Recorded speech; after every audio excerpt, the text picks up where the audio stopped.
Now it's time for our afternoon theatre play. It's by Geoffrey Segal, based on the novel of the same name by J.D. Beresford, and it's called The Hampdenshire Wonder.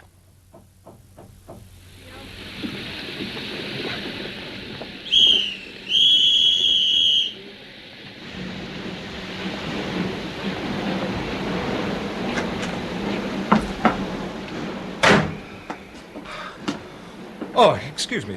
Only just in time, eh? I'm afraid so. But there's no other train that stops at Aylesworth for an hour or so. Quite. Yes, that's where I'm bound for, Aylesworth. Ah. My heart sank a little at the information. I'm not one who particularly enjoys the conversation of fellow travellers, and I was happy to have the excuse of my breathlessness for making no more than a brief rejoinder. By the time I'd recovered, I was deeply immersed in the book I had with me, and I barely noticed the woman with the child who got on at one of the train's frequent stops.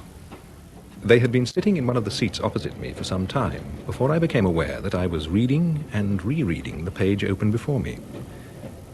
The words there conveyed no meaning to me. My attention was being pulled irresistibly elsewhere. As I looked up, the eyes of the infant sitting demurely on his mother's lap caught my own and held them. Its gaze was steady and clear as that of a normal child, but what differentiated it was the impression one received of calm intelligence. The child turned its head, and I felt my muscles relax. Until then, I had not been conscious that they'd been stiffened. My gaze was released, pushed aside, as it were, and I found myself watching the object of the child's next scrutiny. This was my would-be loquacious travelling companion. He, too, had been reading until the child's gaze claimed his attention, and he, too, was held motionless by that strange, appraising stare.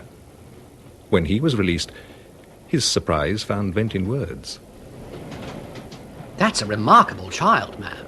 Yes, sir. The woman who answered him, if she was indeed the child's mother, was older than one might have expected, well into her 40s, and while dressed soberly and becomingly, had an air of belonging to an older fashion. Her face was not that of a countrywoman. The thin, high-bridged nose, the untidy black eyebrows, the shadows under her pale, introspective eyes denoted the town and confinement within doors. The child, meanwhile, its great bald head shining resplendently like a globe of alabaster, now focused indefinitely on some point outside the carriage window. It seemed remote, utterly unconcerned with any human being. Very remarkable. Can it talk? No, sir. He's never made a sound. Dumb, eh? He's never spoke, sir. Not water on the brain, eh? Oh, no, sir, no. He's got more sense than an ordinary child. How old is he? Year and 9 months. Ought to have spoken before that, oughtn't he? Never even cried, sir. Have you had a doctor for him? Oh, yes, sir. And what do they say? At this point, the child turned its head and looked the interrogator full in the eyes. Never in the face of any human being have I seen such an expression of sublime pity and contempt. My fellow passenger, his mouth open, leant quickly back into his corner, and the infant, satisfied perhaps with its victim's ignominy, turned and looked at me with a cynical smile. I was, as it were, taken into its confidence. I felt undeservedly, yet enormously flattered. Right it and down! Right it and down! Oh, this is where we get out. Allow me. Oh, thank you, sir. Oh. Good day, sir. Good day, good day. Well, what do you make of that? Aye. Water on the brain. Don't care what anyone says. She, the mother, seemed certain it was not. Well, what's your opinion then, sir? Well, it certainly is a very remarkable child. By profession, I am a journalist, and it has been my good fortune to have avoided the drudgery of the mere reporter, in that those matters upon which I have been called to write have always been of particular concern and interest to me. In the case of cricket, this has at times amounted to a passion. The town of Aylesworth, for which I was bound when that encounter on the train took place, will always be associated for me with the Hampdenshire side in their brief hour of glory as county champions, and with the principal instrument of their victory, Victor Stott. His phenomenal technique, in some measure the result of his having taught himself to bowl in the narrow strip of yard behind his mother's paper shop, involved getting the ball to swerve. No easy task when bending the arm at the elbow is forbidden. He did this by spinning the ball with a twist of his immensely powerful middle finger and thumb at the same time as his arm, lithe and flexible, was rapidly on the move. No batsman ever succeeded in standing up to him for any appreciable length of time, and there were many who feared that as long as he held sway, it could mean an end to first-class cricket. But, as history knows, it was not so. Stott's accident saw to that. During a match against Notts at Trent Bridge, Stott, at cover point, had gone for a rising ball, and the seam had caught his vital middle finger, splitting the skin of its tip. A series of unlucky circumstances led to the finger becoming infected, and by the beginning of the following week, the only course open to the doctors was to amputate. Stott's career as a cricketer was over. The club stood by him, and he continued with them as groundsman and bowling coach, a position that occasioned him considerable chagrin and frustration. Oh, look at that. That's the third six he's been hit for this over. I can't learn him nothing. Half volleys and long hops and then a full pitch. He's a disgrace, that flower. They've knocked him off his length. On a wicket like I've been this... trying to learn him, but it's no use. He's got habits you can't break him of. I suppose it is difficult. It's the same with me. I've been trying to learn myself to bowl without my finger, or left-handed, but I can't. Now, if I'd started that way, no, I'm always feeling for that finger as is gone. In time, maybe, but second class, no better than that. It's early days, yeah? I'm not going to kid myself. I know. Fact, I've been looking around. Huh? Well, as I see it, if I could get hold of some youngster and learn him, only he must be young. No habits, you know? Oh, I see what you're getting at. Oh, God. I can hardly bear to look at this. If you'll excuse me, Mr. Davis. I'll come with you. I'm afraid it's a foregone conclusion. Do you know Stoke Underhill, Mr. Davis? A couple of miles from here, up the valley. That's right. Pretty place. I've took a cottage there. Oh. You're leaving your mother's place? I'm to be married in a few weeks' time. Oh, well, that's very nice. Of course, you've your place here as a groundsman. Yes. And the money from the benefit, that's invested. I reckon I can afford it, all right. I'm sure you can. Yeah. Let me offer my congratulations. I hope you're very happy. Well, as to that, sir, better wait and see. It is a lottery, of course. Huh? Oh, that. Well, I take my chance on that. No, it's the kid I'm thinking of. The kid? Well, what else would I tie myself up for? I must have a kid of my own and learn him from his cradle. It's come to that. I see. Teach him to bowl. That's it. Have him right from his cradle before he's got habits. And you hope a boy of your own? Oh, not hope. It's a cert. I'll see no boy of mine touches a ball afore he's 14. And then he'll learn from me, and learn right from the first go off. My God. He'll be a bowler such as has never been. I was unable to attend Stott's wedding.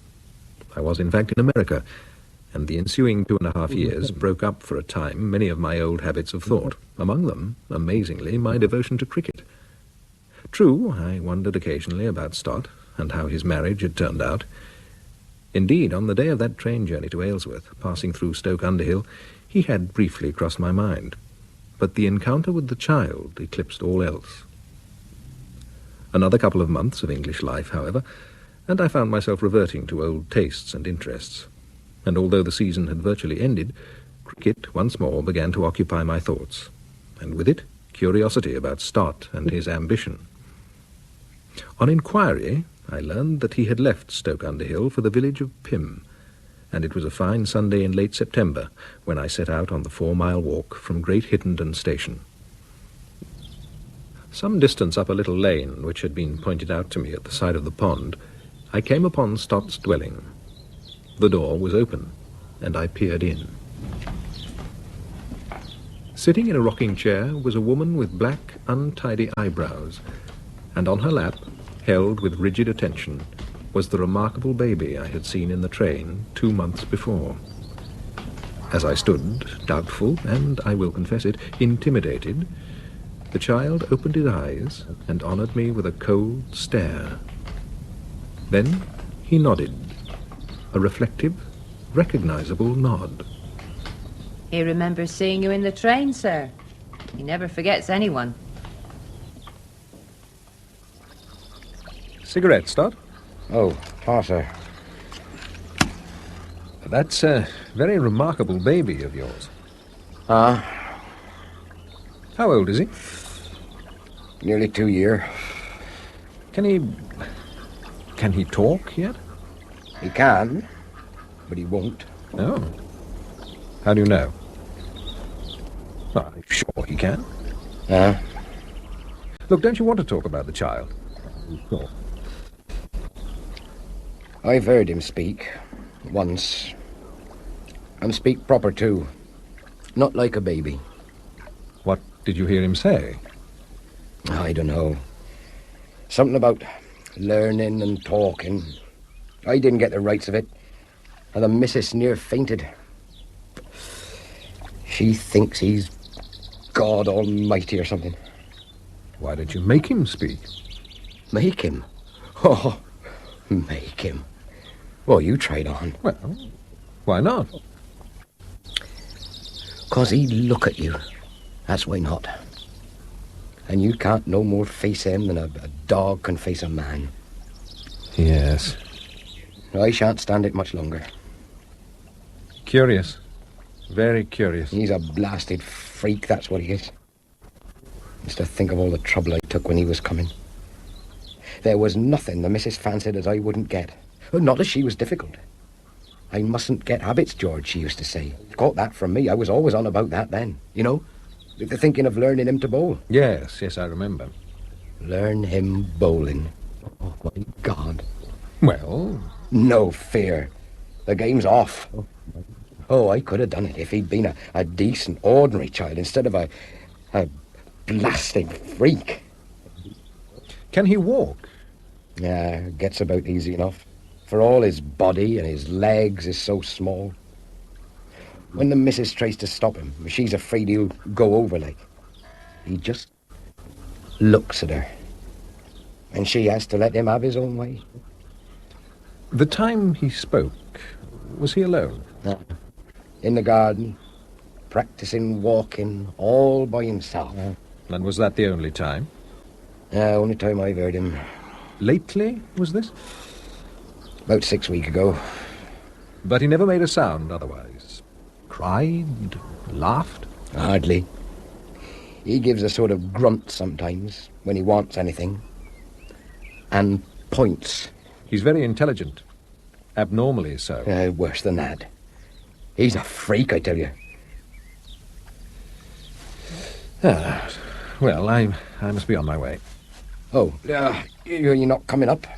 Take a bite or something? Well, I have to catch that train. Of course. We don't have many visitors. No, you are a bit remote here. I'll walk back to the road with you.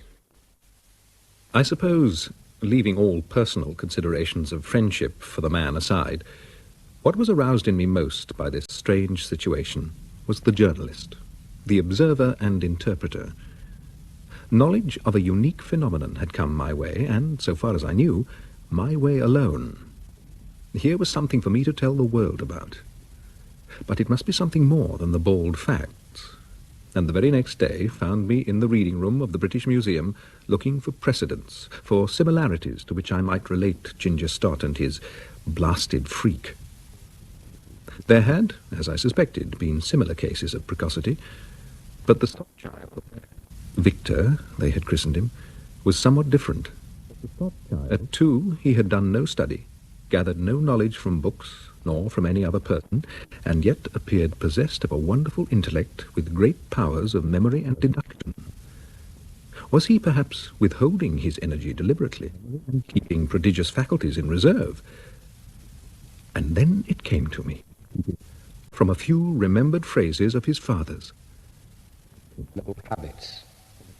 I learn him from the cradle before he's got habits. That's what I'll do. No, George.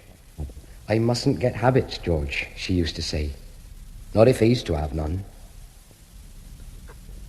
That was it. The great restraining force in the evolution of man has been the restriction imposed by habit. What we call instinct is an hereditary habit, and upon this instinct, already there in the human infant, we immediately superimpose the habits of conformity, all the bodily and intellectual conventions that have been handed down from generation to generation. And the child learns by the hereditary simian habit of imitation. And yet here, by some freak of nature, was a child born without that. And I would have some part in his life, in submitting knowledge to his reason, in standing between him and the delimiting training of the pedagogue. But circumstances in the immediate event dictated otherwise. This is not my own story, and the nature of the sudden upheaval in my own life, which took me to the other side of the world, need not concern us here. Suffice it to say that it was half a dozen years before I was in England again, and found my life intertwined with that of the wonder child. What you will now learn of the life of Victor Stott in those years comes from the first-hand experience of a number of people, not least his mother, Ellen Mary. And we must go back now to the occasion of her first meeting with the man who was to be her husband, and to father upon her the Hampdenshire Wonder. I've seen your mother, George. Where? She was telling me, well, she gave me her confidence, like. What about? You. Me? This here plan of yours, since your accident. Oh. Well, I don't suppose there's no harm you knowing. You're a friend of hers. Still, You know anything about it? What do you mean? Well, you want to have a son. You want to be the greatest cricketer in the world. Well, the greatest bowler, yeah. Well, you done anything about it? Do you have anyone in mind? Oh, Or his mother? You're not keeping company with anyone? No. Well, that's what your mother said. Not much opinion of women, she said. No, not really. I mean, you see a girl try to throw a cricket ball, huh? Put you off women for life. So how are you going to have a son then? Oh, well, that's different. Is it? He'll need someone to bear him, won't he? Bring him up, look after him. You mean... Someone who knows about your plan for him. Well, go along with it. Keep it in mind all the time she's carrying, not to mention when he's born. No habits. That's what your mum said you wanted, that right? Yeah. And did she tell you that you might... Oh, no. Don't worry, there is some young flighty piece of goods getting her hands on your benefit money. No, what I've come to offer is only my idea. Come to offer? You mean... God, you're a cool one. And a bit forward, eh? Yeah. I mean to say, you're not all that... Pretty? No, George, but I'm not a fool. Not much book learning, I grant you, but I'm not a fool, never have been. Still, by the time I was 35, I knew for certain I wasn't likely to get a husband. And even if I had, would I have been likely to keep him? This is different. You want something special, George.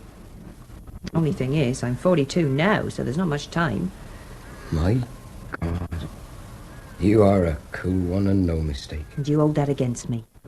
You don't care what people will say? No. I know what it is you've set your eye on, George. I'll be a good wife to you. And all being well, I'll give it to you. What do you say? Oh. I don't know. Still, I don't know why not.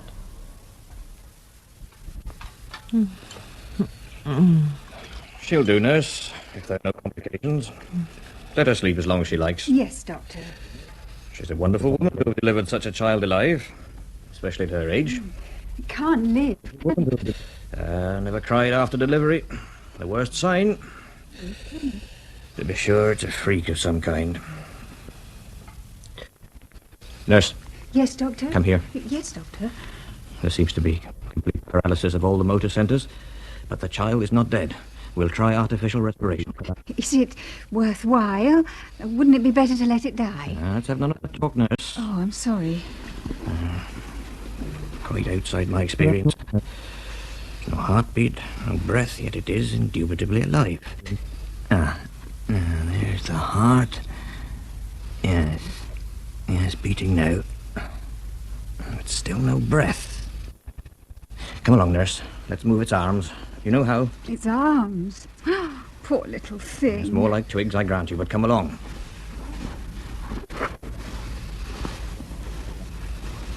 There now. I saw its chest move. Yes, it's breathing. Quite well, too. Right now, let's have a look at his eyes. Glory be. Doctor. Yes. Well, let's see. We'd better keep it separate from the mother for the time being. The next room is prepared, is it? Yes. Yes, well, you take it in there. I'll go and tell the father he can come up. But, Doctor... What? Now, come on, nurse, pick him up. Yes, Doctor, but... Oh, his eyes are shut again. Of course they are. He's a newborn baby.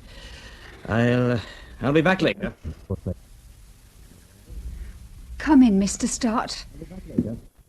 Doctor didn't seem all that happy. Didn't he? Oh, my God. What a head. Here, nurse, it's a wrong one, isn't it? Oh, I'm sure I can't tell you, Mr. Stott. It's more like a tadpole than anything else. Oh, Mr. Stott, for goodness sake, don't. If only you knew. Knew what? Well, there's something.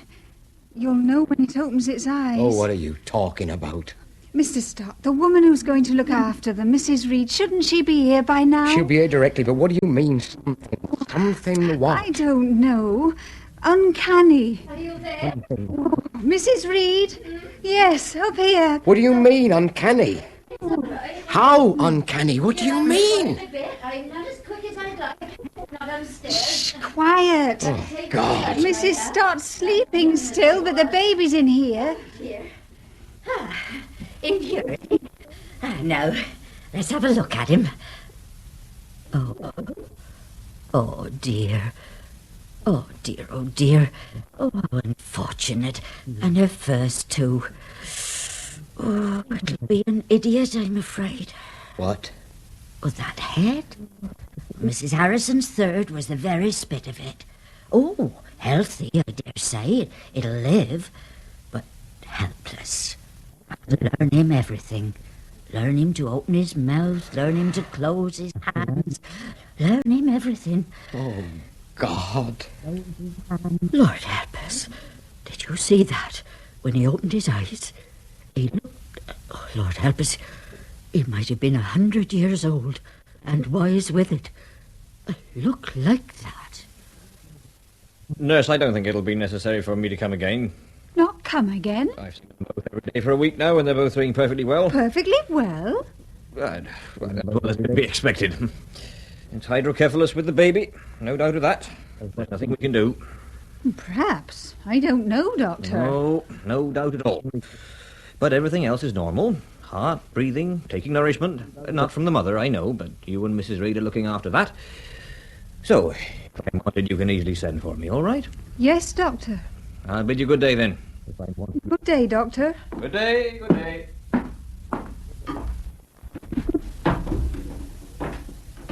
Lord have mercy on us all. Gone, has he? Yes. And he won't be back unless we need him. Right then. It's time she was told. Nay more, it's time she saw him. I've never held with keeping it from her myself, and I've had more experience than many. But is she strong enough? Do you think she can bear the sight of him? I'm afraid it may turn her head. She's his mother, and I can't say I haven't prepared the way. Never mind what you and the doctor have told me. Drop the odd hint I have here and there. She knows he's not normal. But all the same, it's time she saw him, time she held him. Very well. Will you take him to her? Oh.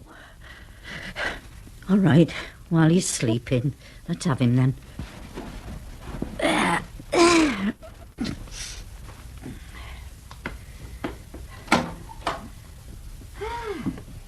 here he is. Here's your son, dear, at last. Oh.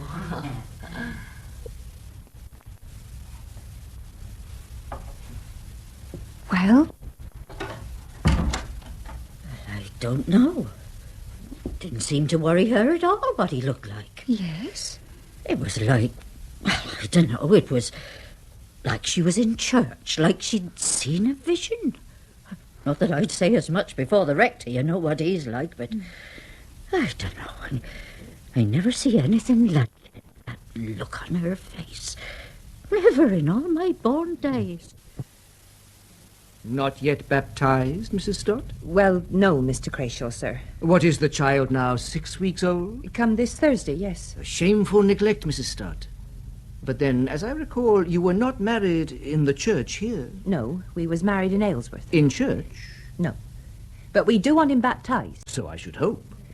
We were thinking, though, my husband and me, that we'd like it private. Private? Why? Well, we both had a bad time, and he's not very strong. Even if he were at death's door, there would still be no reason to avoid dedicating him to God before the whole congregation. Oh, he's not ill, sir. Then I don't see why the recognized practice should be altered, shall we say, this coming Sunday? Well, if we could leave it a little while yet. Leave it? Have you no thought of his immortal soul? Every day delayed puts it in greater peril. Yes, I know. Let me see the child. Where is he? He's just in here, sir, in his cot.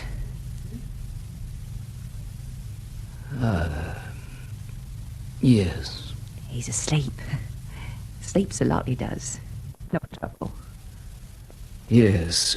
Well, perhaps on second thoughts, a private ceremony might be arranged after all. Do you think so, sir? Yes, to exhibit the child before the congregation yes, if you or your husband would let me know when will be convenient, I'll make the necessary arrangements. Godparents, is there anyone? Just me and my husband. I think that's all right, isn't it? Yes, that is permitted. Yes. Well, then.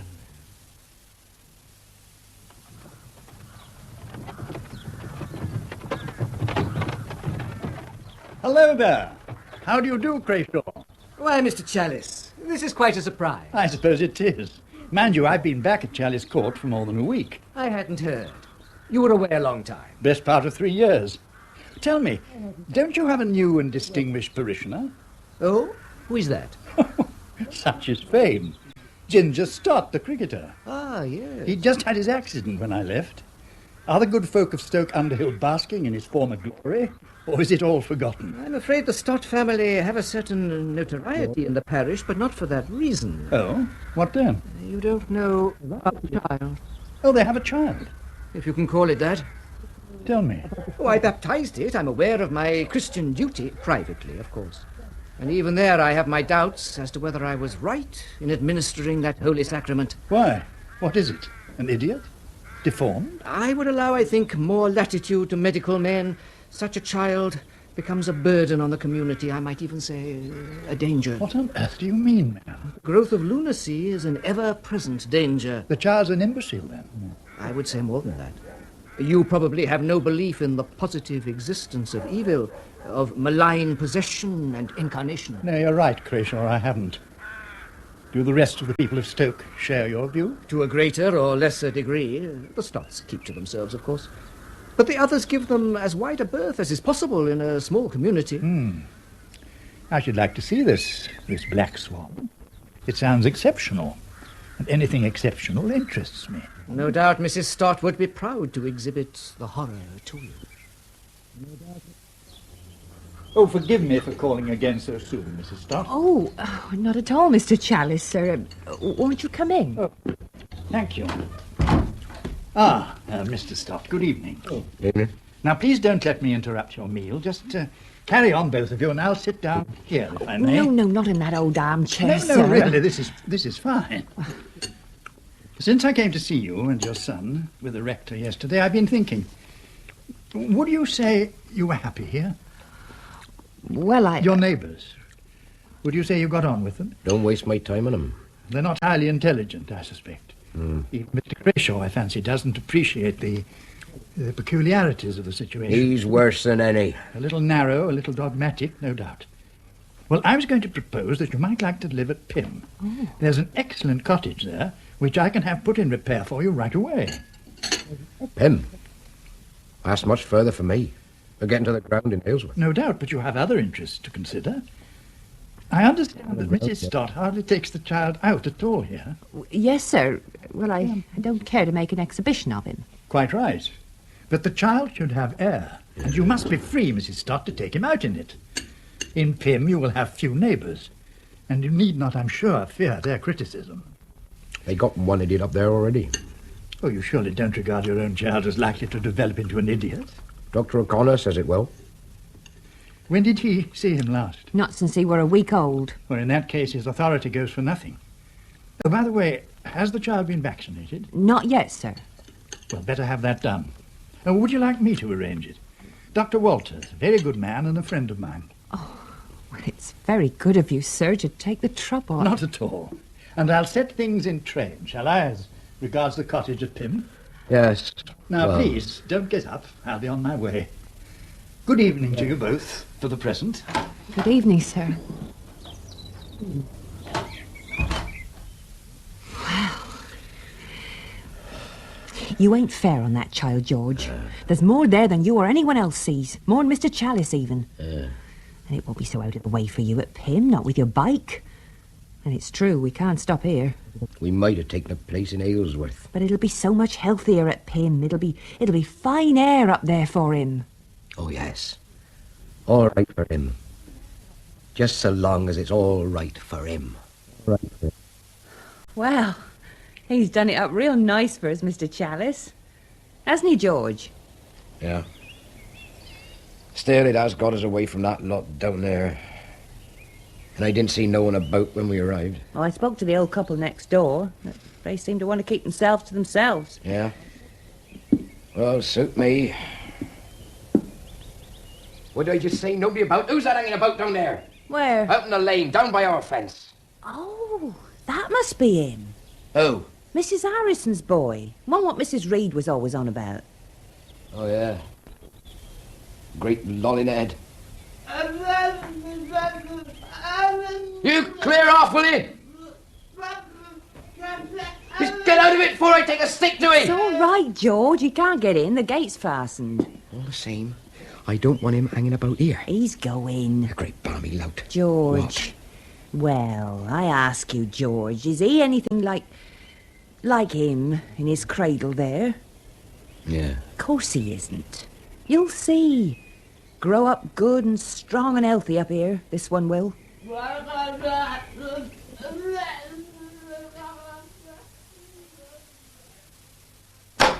I'm here. It's my tea. George, thought I heard you. Just getting your tea.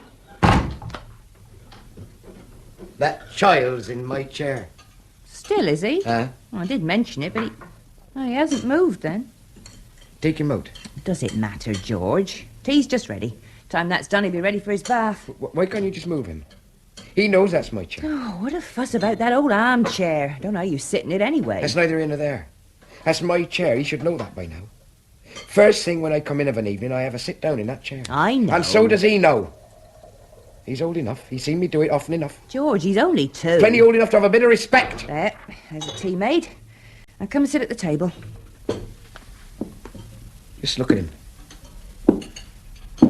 Just sitting there. Like we wasn't here at all. Oh, sit down. Leave him be. I'll be hanged if I will. Now look here, you. Just get out. That's my chair. Do you hear me? George. Look, I'm talking to you. You have got to get out of my chair. Don't you look at me like that. You've got to get out of my... I'll make you. Oh, no. God damn him. God damn him! Who is God? So that's what it comes to, I reckon. I've had enough. After what happened earlier, I reckon that's it. You never going to teach him then? What? To be a bowler? Ah. Him? Oh, I gave up that idea long ago. What will you do, George? Find a room in Aylesworth near the ground, near my work. I can understand that, cricketing, you see. Not this, though. Not him. I know. How could you? I mean, you and me, we're just ordinary. Not you, George. You're not ordinary. Greatest bowler ever, isn't that what they say? Oh, that, not anymore. It's all finished. But you've no cause to worry, Ellen. I know my responsibilities. You should have enough to keep you and him. I can make it 30 shillings a week with no trouble. But I've got to go. I got to get out. I see. You say I married you, and it's my duty to stay by you, but there it is. I see. Well? Well, I'm sorry it's come to this, George. I knew it had to be sometime, but I don't think there's need to be any hard words over it. My God. You always was the cool one. Well, I don't mean to offend you, George. Oh, I ain't offended.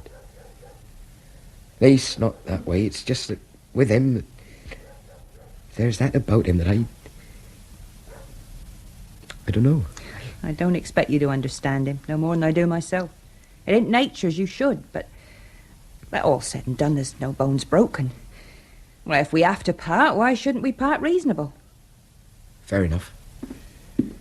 I'll go tomorrow. George, don't wish him no harm. He's different to us, and we don't understand him proper. Someday... I don't wish him no harm. You mayn't never see him again. I suppose not. You must forgive me, Mr. Crayshaw, for not having been able to receive you before. I was not even aware until recently that you had returned to Chalice Court. Well, I have been back for some months, but occupied in a task that has required my undivided attention. Indeed. The work of scholarship, Mr. Crayshaw. It's time I put something of what I've gained from my travels to good use. I'm preparing a monograph for the Royal Anthropological Institute. Mr. Lewis, whom I think you've met, is assisting me. Oh, but there. So much for my excuses for not seeing you before. Your letter implied that it was a matter of some moment. Yes, it is. Not perhaps entirely unconnected with the work you mentioned. Oh? No Polynesians come to settle in Stoke, have they? On broad lines connected. Anthropological lines. Go on. You may remember that abnormal child of the Stotts. They were my parishioners. Oh, yes. They moved to Pym, 3 years ago. And the child? Its development has upset me in a most unusual way. I really believe you are the only person who can give me any intelligent assistance in the matter. Oh, very good of you. You see, I happen to be the child's godfather. Really? By the merest accident. The baptism was a private ceremony, just the parents present, and therefore I, as the rubric ordains, stood as second godfather. So you have responsibilities? Undoubtedly. I am aware that on one point I can expect little sympathy from you, but I make an appeal to you, nevertheless, as a man of science and as a magistrate, for assistance. And what do you want me to do, Mr. Crayshaw? Have the child certified as an idiot and sent to an asylum. On what grounds?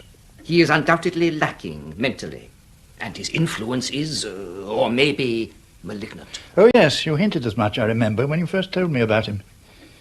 In what way does this malignity manifest itself? He has denied God. I see. I have myself heard this infant of 4 years utter the most abhorrent blasphemy. That's bad. I think you'll agree with me that something should be done. Well, can you give me some details? They are most repugnant to me. I understand, but if you want my assistance... Although they are no longer my parishioners, I thought it my duty as his godfather to see to his spiritual welfare. However, when I went to Pym some months ago, the mother would not permit me to see him.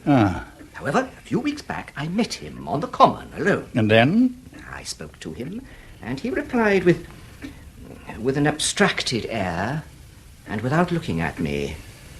He has not the appearance in any way of a normal child. No, that's true. A very large head, almost hydrocephalic, as I recollect. but with an abnormally intelligent expression. You may have seen it as that. However, I asked him if he knew his catechism. He replied that he did not know the word.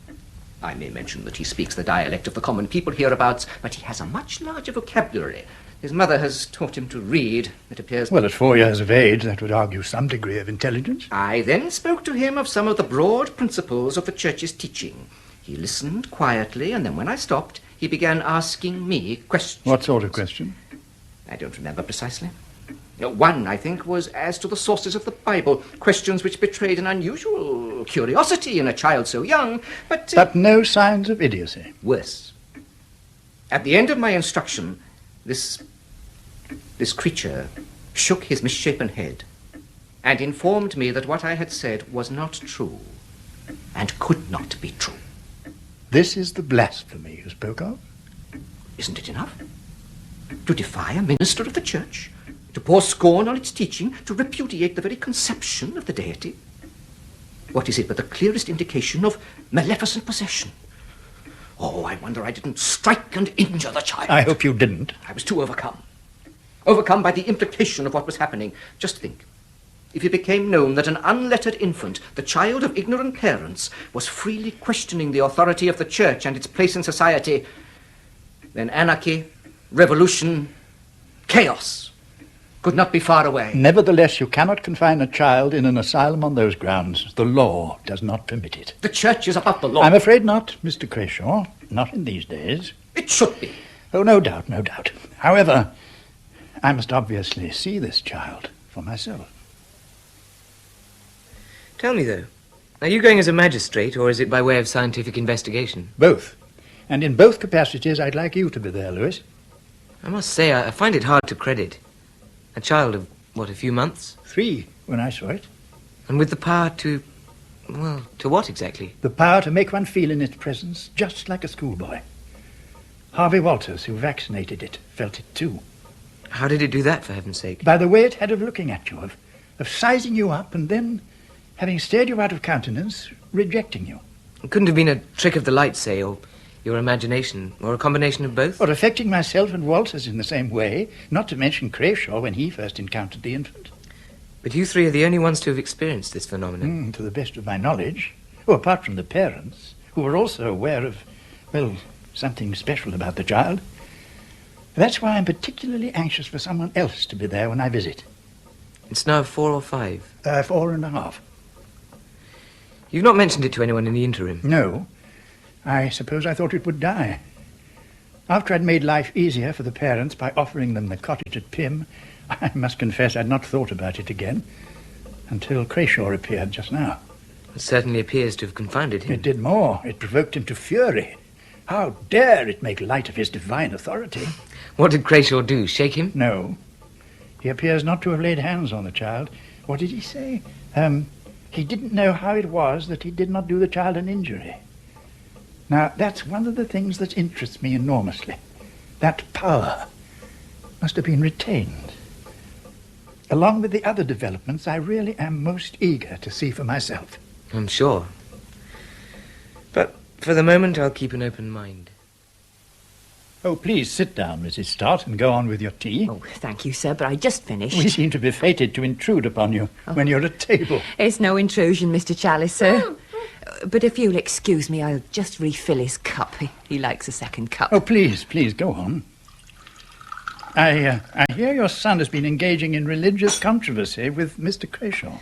Yes, sir. Your son told you? Oh, no, Mr. Lewis, sir. He never told me. It was Mr. Crayshaw. He's been here several times lately. He seems rather upset about it. I'm sorry, sir, but... well, Oh, please, speak freely, Mrs. Stott. I assure you we shall respect your confidence. Well, I can't see as it's any business of Mr. Crayshaw's. He's been worrying you and your lad here. Oh, he's not seen Mr. Crayshaw again. Sonny, you're not particularly interested in Mr. Crayshaw, I suppose? I say you're not interested in Mr. Crayshaw.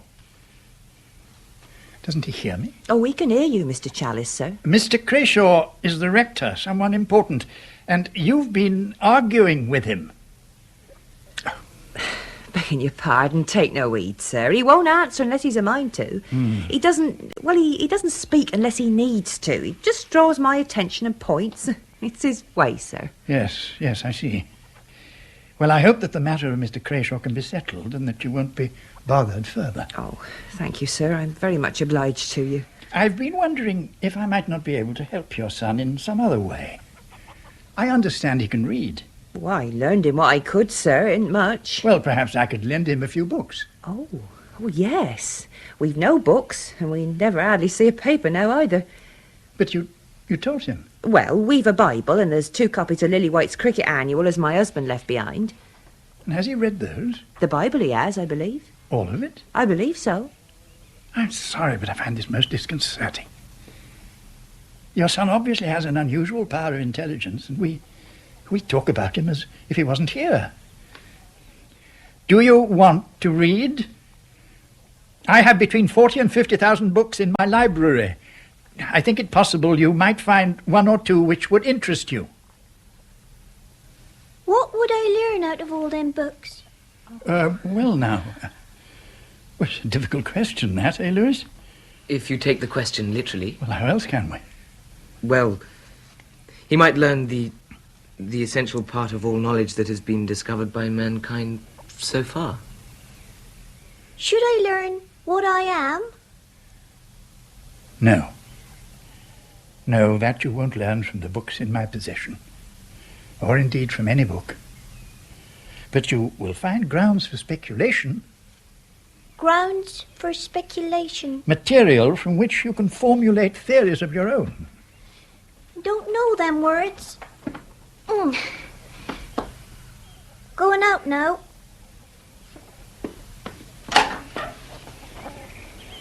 I'll come to your library. You let him go out by himself? Oh, he likes to be in the air, sir. You have to let him go his own way. Oh, yes, sir. Well, I'll send the governor's cart for him tomorrow morning at 10 o'clock. Oh, that is, of course, if you've no objection to his coming. He said he'd come, sir. I wonder if letting him browse in my library may not be such a wise thing after all. Why not? Well, if that child has all the powers I credit him with, think of the possibilities of original thought if he's kept unsullied by our traditional habits of learning. But surely some groundwork is necessary. Is it? I wonder. I sometimes doubt whether we've ever learned anything at all that is worth knowing. Perhaps that child, if he were kept away from books... The thing is done now. Yes, indeed. And in any case, he'd never have been able to dodge the school attendance officer. Have you read all these? In effect, perhaps. Every one? No, but I might say I have a nodding acquaintance with what's contained in the greater part of them. Book about words. A dictionary? Of course! What do you think, Lewis? Why not? You've the latest production of the century. All the volumes are there. Why not? Chair. There. Oh, no, it'll be a bit low for you. Something to raise him up, Lewis. Books to sit on, too, eh? The Britannica should be about the right size. 6 volumes, the India paper edition. Here, these should do it. Yes, splendid. Now, if you can climb up, or shall I lift you up? Fine. Now, this is volume 1, starting with letter A. Go. But don't you want me to explain? Oh, if you've never seen a dictionary before. Leave me. But... I should leave him to it, Mr. Chalice. He's taking no account of us. We might just as well not be here.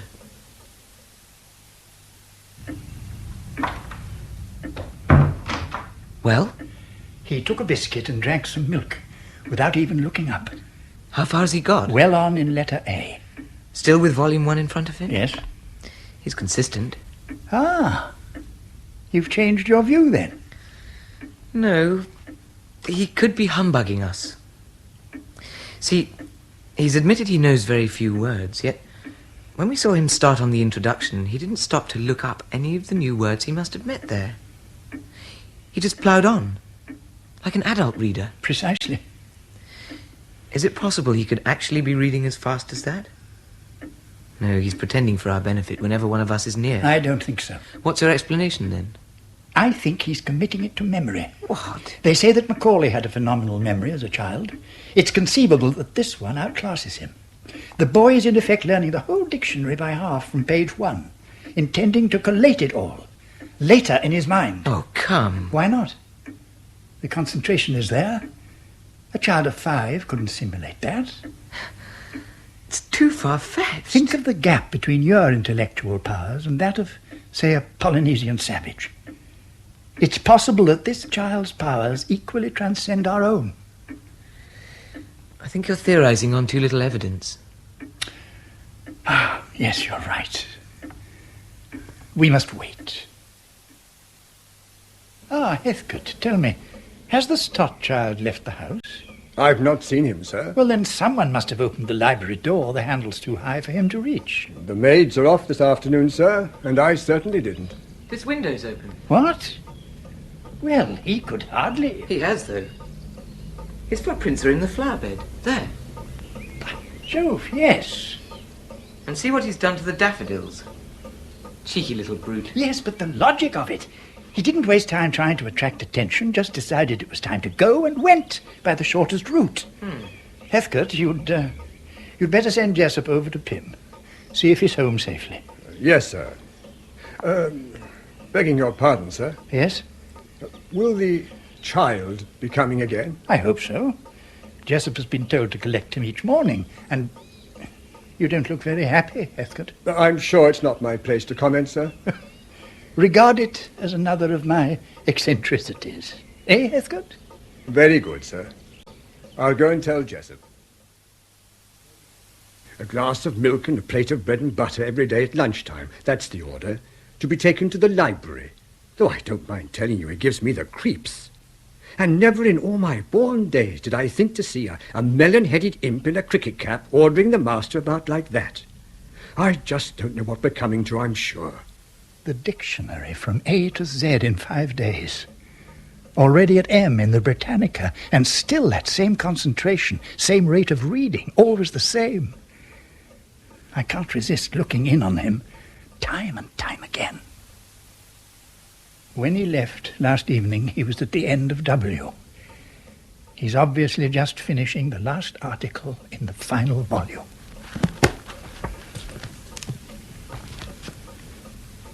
Have you finished? All this. All this? Yes? All this. Yes. Yes, tell me. Tell me, what do you think of all this? So elementary, inchoate, a disjunctive patchwork. If this presents, in essence, the sum of human knowledge, then... It means nothing to you, then? I find no relationship. Concepts of space and time are postulated, come to be taken as absolute. Yet how reconcile them with the physical and material universe that is described here? Leading to philosophies which are no longer systems of thought, analysing, specifying, working deductively or inductively. Ethical basis for conduct, when all the time the spheres in which these creeds operate. And that same history, which forms so critical an element in politics, how is it used? How does it function? And as to the underlying motivations, what function? What purpose? Why? These appear not to be cared about. Only how is a matter of concern, and even there, such answers as may be presented are irrelevant, or at best non sequiturs. If this is all, there is a great void, a great emptiness here. I find... Well, I cannot dispute your analysis. And yet all you've seen, all you've described, it's not like that. Yes. To me, from the outside. From the outside? I find no comprehension of the infinite oneness of space and time, of the wholeness of being. I see no appreciation of ultimate finality or of infinity, both of which coexist. How can we appreciate either? How can you not? It isn't in us. Not yet.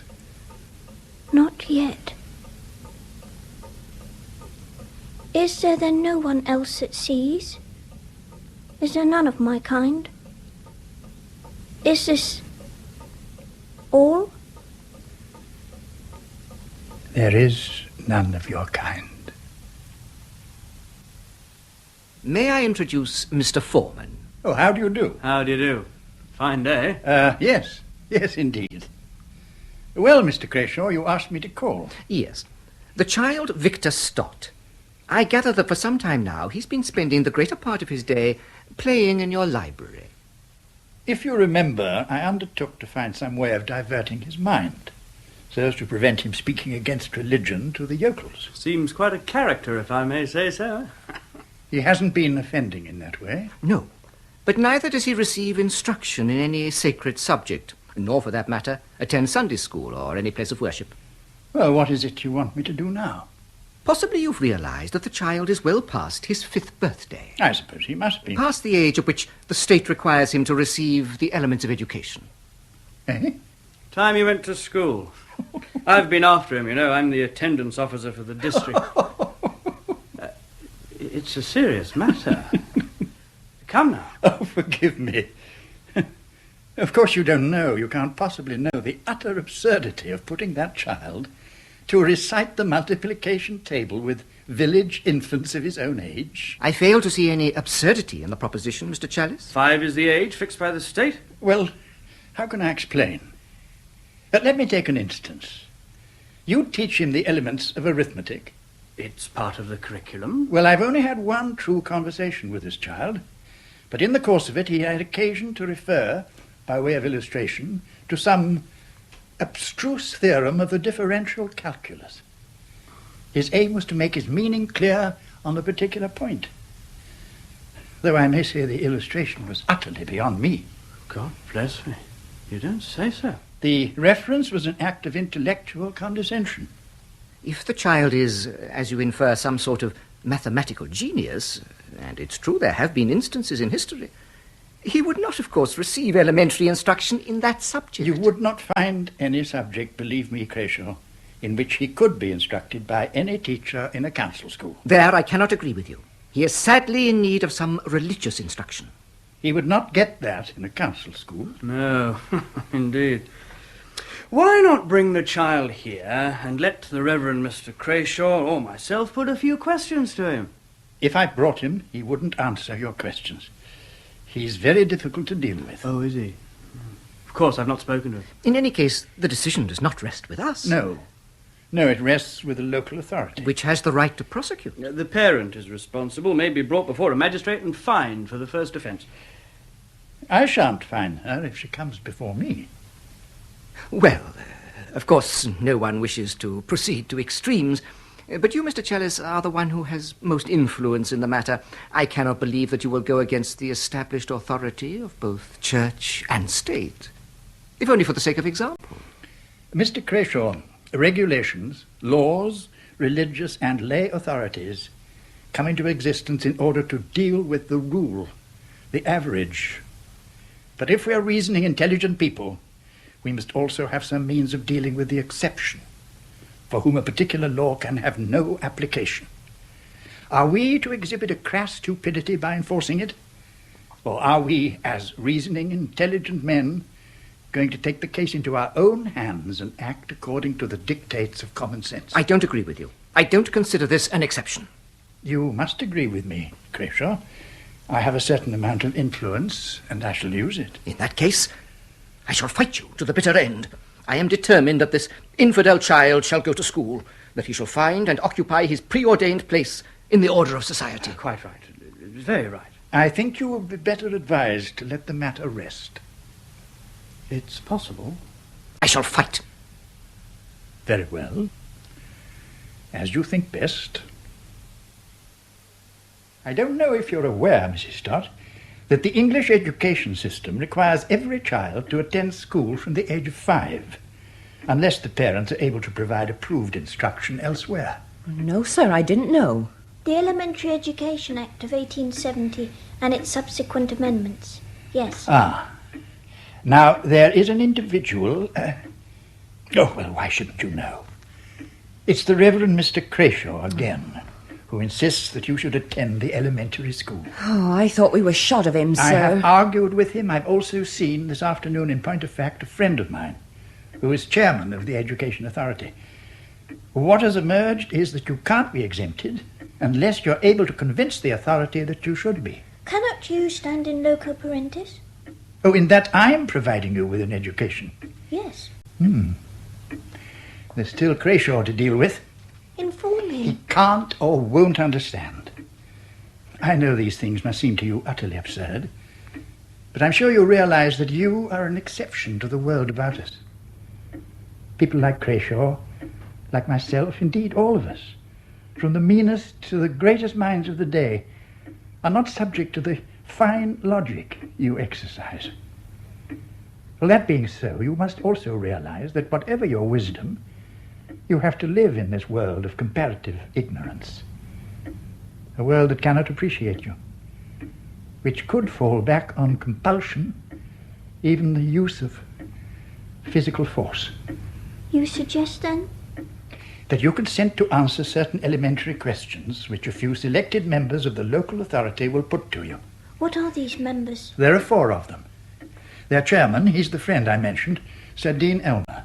He's a man of open mind, an amateur scientist of some note, with a progressive outlook. And then there's the former mayor, Councillor Purvis. Oh, he's the grocer, Purvis and Company. You'll know the shop, Mrs. Stott, in the square at Aylesworth. Oh, yes, sir. Well, ain't he another churchman, though? A lay preacher, I believe. But on the authority, he represents the trading interest. The other 2?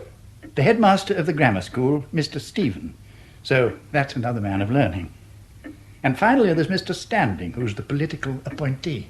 Will you be there, sir? Yes. Oh, and Crashaw, I'm afraid. Oh.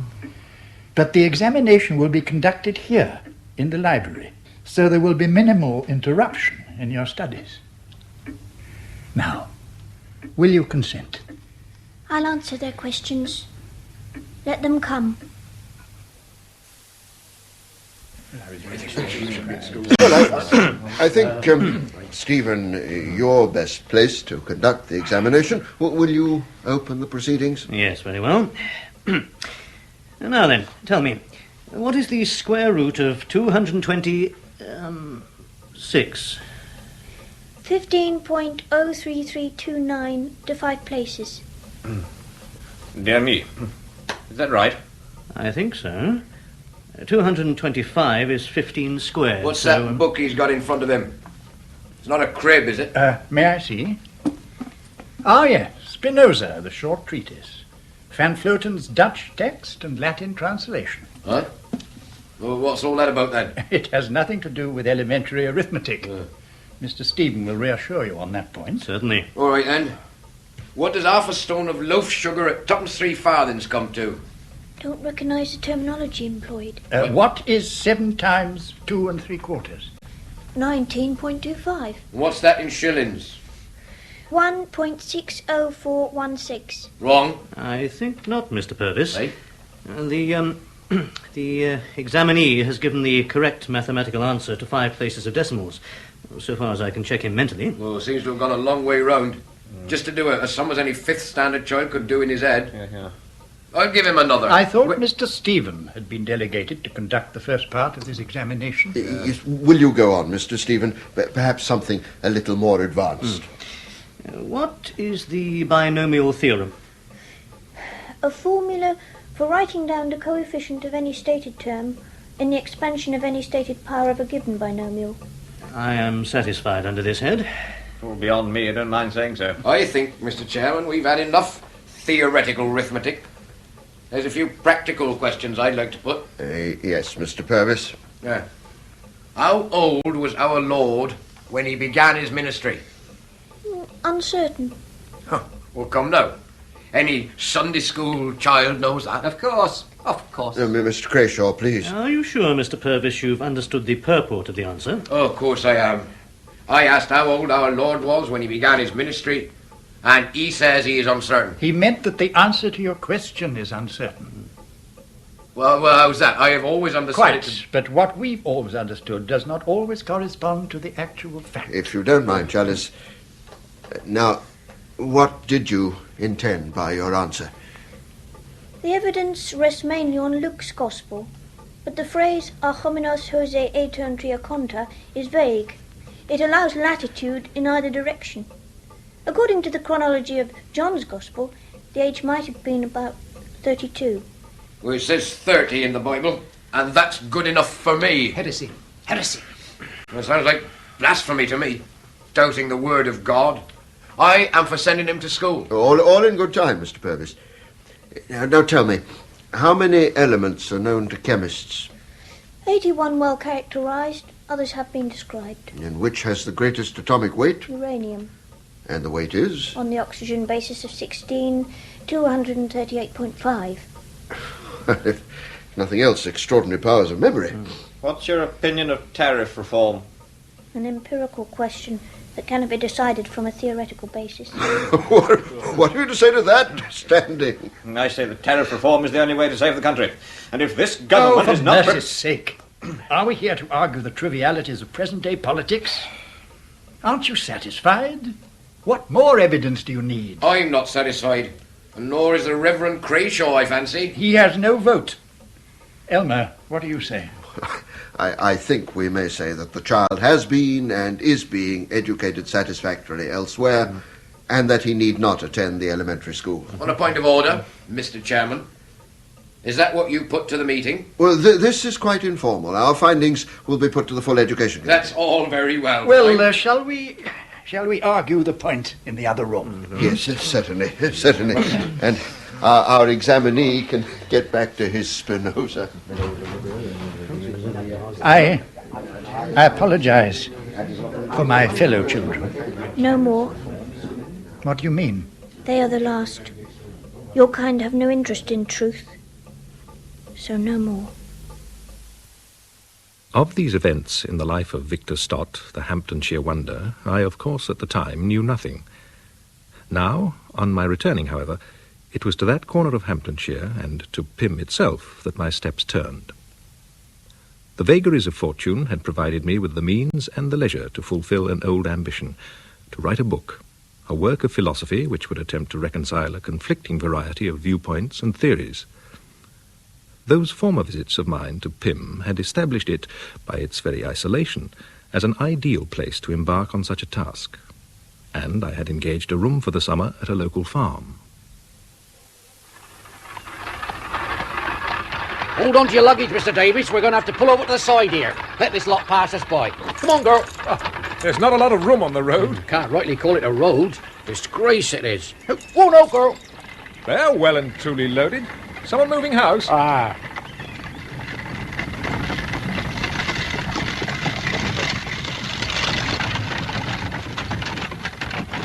I say, Bates, that's not the Stott child. Where? On that cart. Didn't you see? Great swollen head, slobbering mouth. Come on, girl. Lord bless you, no. That's the Harrison boy, with his mother. Old Harrison's dead. Wrong on he were. Moved away from here 5 or 6 years ago. Now she and the boy have come back. Worse luck. Thought he was shot of them.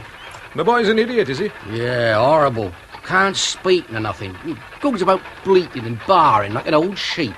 And the Stotts? Do they still live at Pym? Not Ginger. He's over at Aylesworth. But Mrs. Stott and her son lives here.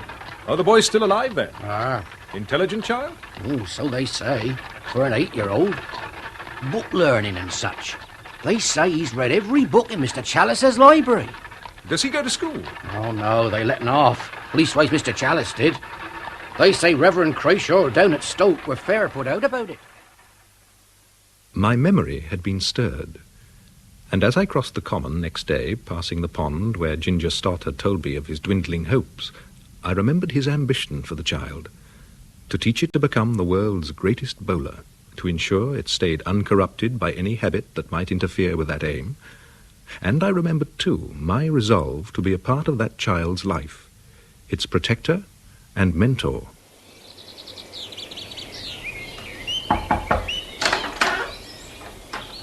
May I come in? Mr. Davis, yes, please do. How are you, Mrs. Stott? Oh, we're both very well, thank you. And yourself? It's a long time. It is indeed. I had to go abroad suddenly and have only recently returned. Oh, I see. And this is your boy. I hear he's a great scholar. Oh, yes, sir. You won't remember me, I shouldn't think. You were still in baby clothes the last time I saw you. Oh, yes, sir, he remembers. He never forgets anything. I hear you're a great reader. What have you been reading? I've come to spend the summer here. I'm staying at Bates Farm. Oh, yes, I go there for our milk and eggs and things. I brought a great many books with me. I thought perhaps he might care to read some of them. Oh, he's given up reading the past 6 weeks, sir, but I dare say he'll come and see your books. Would you? No. I beg your pardon? He'll go with you. Now. Oh, splendid. Ah, Mrs. Stott. Oh. Just calling for your provisions. That's right, sir. The lad got home all right last evening. Oh, yes, he's used to coming and going as he pleases, ever since he could first walk. Mrs. Stott, I want to understand about your son. Yes, well, he hardly ever speaks to me. But you understand each other. In some ways, sir. What perturbs me is, well, what is he going to do? When he grows up, I mean. I can't say, sir. We must leave that to him. Well, I wonder, is there any way in which I could be of use to him? Well, Yes? there is a way you could help him if you would. Well, tell me. Well, I hope I'm not asking too much. What is it? It's the Harrison boy. He's a brute beast, if you know what I mean, sir, and since he come back, he's been hanging round my boy, like he did before they went away. He was here yesterday. I sent him packing. Was he? Here at the farm? Yes. He didn't molest the lad on his way home. No, I don't think so. He never said, but then he wouldn't. Thing is, though, he don't seem to have the same hold over that boy as he does over others.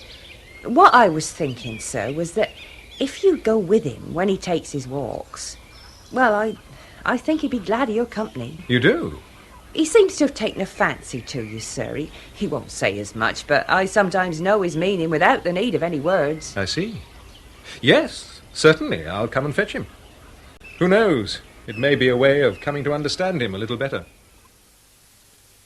The principal reason for my presence on those walks, however, the Harrison oaf, was rarely in evidence, although there was one occasion when he summoned up courage enough to approach us. Oh. Let him be. But I thought...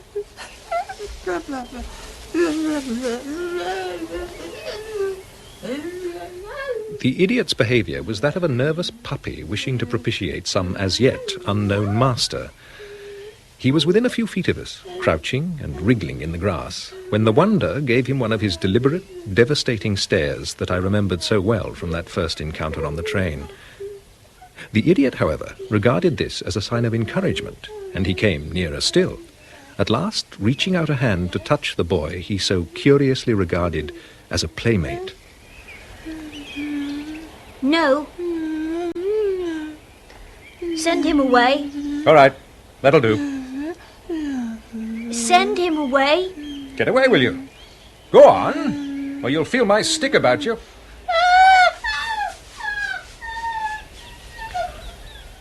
The Wonder made no comment on the incident as we walked home. He had shown no sign of fear, and it occurred to me that my guardianship of him was merely a convenience, not a protection from any danger. Moreover, doubts began to grow in my mind as to the Wonder's learning and intelligence. Perhaps it was no more than an unprecedented memory, manifesting itself in some kind of freak pedantry. Nevertheless, I could not break away. I was grappled to the wonder by bonds whose nature I could not fathom. I resolved to consult the one other person who had some intimate awareness of the wonder's abilities. And this is where he acquired the main body of his knowledge? I suppose so. As far as I know, he's had no other access to books. No wonder he spent so little time on the meagre collection I brought with me. He probably read them all here. And in their original languages. He learns a language as you or I would learn a page of history. Do you really believe that he's assimilated all this? It defeats the imagination. But yes, I do. You say he did talk to you at length on one occasion? Yes, in the early days. Later he was happily less forthcoming. Happily? Why do you say that? What did he talk about? To tell you the truth, I have a very confused memory of what he said, and what little I might remember I prefer to leave undisturbed. But why? I suppose partly vanity. I don't enjoy being made to feel like an immature schoolboy. I'm with you there. It's like being confronted with some elaborate theorem of the higher mathematics. Is it possible, one says, that anyone can understand these things? Precisely. But in fact, I suppose someone does. The mathematician, whose trained mind is far in advance of us, the non-mathematicians. I don't think that you could compare that knowledge gap with the one that exists between us and the Stott child. Can't we try to bridge it? Learn from him. There are no data to bridge the gap. He used those words to me once. Oh, you've been favoured then. So it would seem. In man's few thousand years on earth so far, it's only a feeble store of knowledge that he has accumulated. I suppose this library contains a fair summary of it. Over the years, other books will be added to it as step-by-step knowledge is increased. But it is only step-by-step. Nevertheless, it seems to me that this child knows a great many things which we have been patiently trying to discover since the dawn of civilization. I admit that. But, well, I don't think I want to know. He could give us the key, I'm sure of that. We're not ready for it. You can't teach metaphysics to children. I shall go on. There are those moments of almost comprehension, occasional flashes of illumination. Somehow this vast resource must be tapped. Yes, I shall go on. This newly found resolve had taken the best part of a day to grow in me. I had gone to Chalice Court early in the morning, stayed for lunch, and as a result missed my afternoon appointment to accompany the Wonder. As I entered my lodging at Bates Farm, I was confronted by an anxious figure. He's not with you? Mrs. Stott. Have you seen him? No. I'm sorry I didn't come to collect him today, but I was He delayed. hasn't been into his tea. I've been up on the common looking for him. Well, he may have made a mistake in the time. He never makes a mistake in the time. He always knows the time to the minute without clock or watch. Why did you leave him alone? I have said I'm sorry. And it isn't as if he's not used to going out on his own. He's never been late before, not a minute. And now it's an hour after his time. Come now, calm yourself. He may even be at home by now. Let's go and see. But the child was not there, and it was not long before the woman's agitation began to affect me. I sent a neighbour to notify Chalice, and meeting Bates in the lane, told him to find out if any of his people had seen the boy, and if not, to start searching the common. When I arrived back at the cottage, the sun was already setting. I met Chalice in the lane. Has he come back? No. There'll be a mad woman in that cottage if we don't find him by nightfall. I've been up Dean Hill.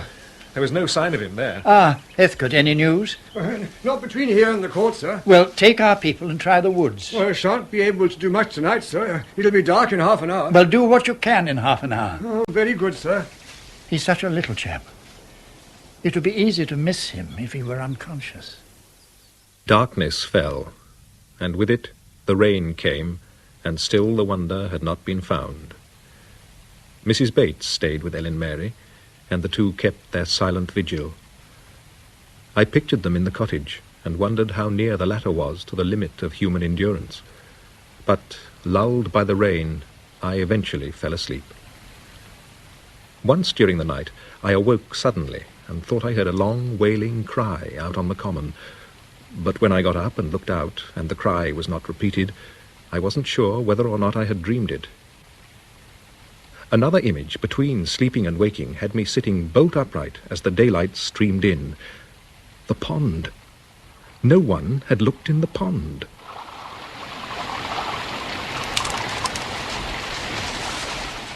Can you see anything, sir? No. Wait. If I hang on to the tree, I can lean out. Careful, sir. All right, I've got your arm. Seen something, sir? Well, I'm not sure. It's white in the mud on the bottom. It could be a bit of a broken basin or something. Give me that torn branch there. Here you are, sir. Kids have been using it by the look of it. Yes, it's long enough to reach the bottom. Oh, my God. What is it, sir? Pull me back, Bates. Pull me clear. I'm afraid I'm going to be sick. The men made a chair of their arms as they carried him down the lane. No one had any fear of him now. That little body with its pale head, still too large for it, drooping now. I was reminded, disgustingly, of Children with a Guy. Then from nowhere, the Harrison idiot shambled up. Now then, you. Cut along off. Keep away. Keep your hands off him. He passed me as he ran, stumbling and scrambling, and I saw his face suffused with terror. The one creature who had never feared the Wonder living now feared him horribly when he was dead. The coroner's jury returned a verdict of accidental death. But I knew perfectly well that the Wonder did not fall into the pond by accident. He was too perfectly controlled.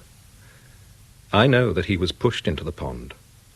I know that he was held down and pressed into the mud, probably with that very branch from the ash tree which I had used to discover him. I hope it was the Harrison idiot who was to blame, but I doubt it. So there is but one other person who could have been implicated, one who went beyond fear into hatred.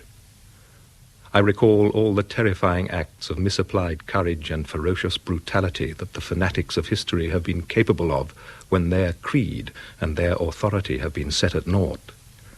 And how many of those hateful deeds had been done in the name of a cause whose founder preached a doctrine of love. So I said nothing, and indeed I hesitate even now to name him, but I know it was the Reverend Percy Crashaw who destroyed what he feared and hated.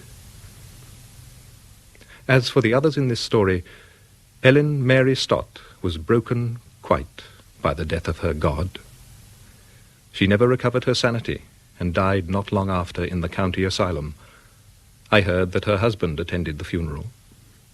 And Henry Challis, the only one whom the Hampdenshire Wonder had favoured with an adumbration of the world into which he had found himself born.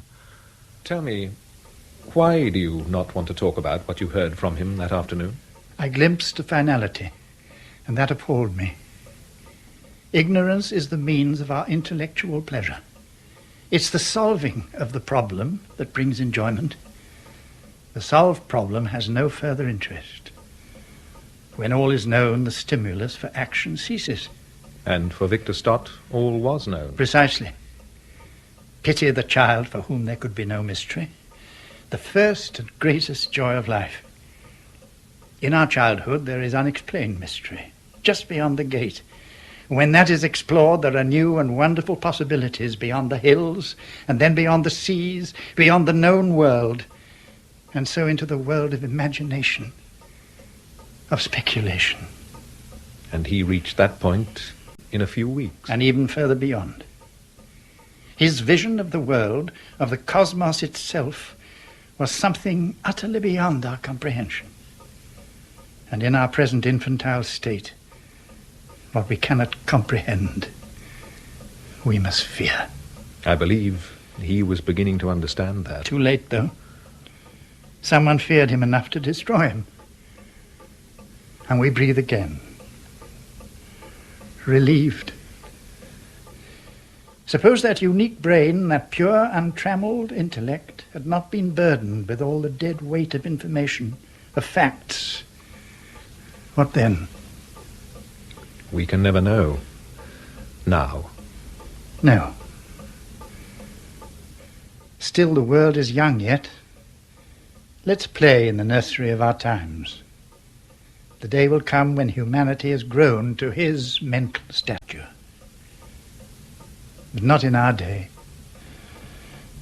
Not for 1,000 years. The Wonder is buried in the churchyard over at Chilborough, well away from the Reverend Percy Crayshaw's parish. The stone bears the initials V.S. and a date. People speak of him as that poor little boy of Mrs. Stott's.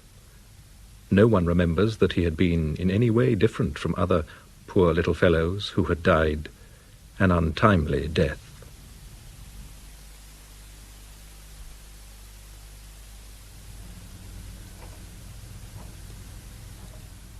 That was The Hampdenshire Wonder by Geoffrey Segal, based on J.D. Beresford's novel of the same name.